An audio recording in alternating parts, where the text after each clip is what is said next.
বন্ধুরা, আজকে যেটা বানাবো সেটা আপনারা না বানালে মিস করবেন।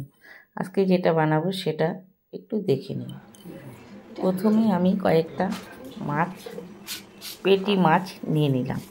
মাছটার মধ্যে কিছুটা নুন মাখিয়ে মোটামুটি 5-10 মিনিট রেখে দিতে হবে।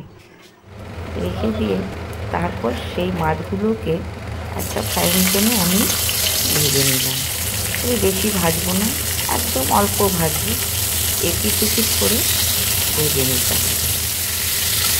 ভেজে নিয়ে সেই মাছগুলোকে আমি উঠিয়ে নিচ্ছি। তারপর সেই মাছের যে কাঁটাগুলো সেগুলো সব এক এক করে বার করে নিতে হবে। বের করা হয়ে গেলে সেই মাছের যে ছালটা আছে সেটাও ছাড়িয়ে নিতে হবে। যেহেতু মাছটা ভাজা করেছি অল্প, তাই মাছের ছালটা তুলতে সুবিধে হয়েছে। কাঁচা মাছ হলে এভাবে উঠতো না। যাই হোক, তারপর রেখে একটা মাছগুলোকে একটু পেঁয়াজ বাটা, রসুন বাটা আর একটু আদা বাটা মাখিয়ে নিলাম। দুই পাশে একটু মেখে নিলাম, মেখে এক সাইডে রেখে দিলাম। তারপর একটা বাটিতে একটু বাটার নিয়ে নিলাম।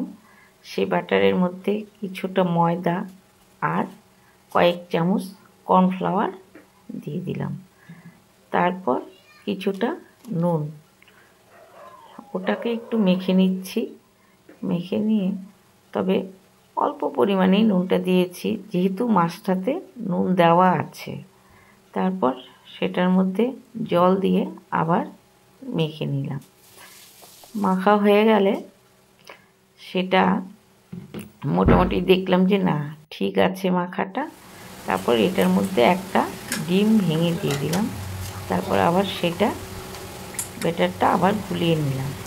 গোলানো হয়ে গেলে তারপর একটা কড়ার মধ্যে ব্যাটারের মধ্যে ডুবিয়ে মাছগুলো এক এক করে ছেড়ে নিলাম। মাছগুলো সবগুলো এপিট ওপিট করে ভেজে নিলাম। তবে ভাজবো একটু কড়া করেই, লাল লাল করেই ভাজতে হবে। কম বাজে হলে ভালো লাগবে না, মুচমুচেও হবে না। সত্যি এটা খেতে খুব টেস্টি হয়। আপনারাও একবার বাড়িতে বানিয়ে খাবেন, মুখে লেগে থাকবে।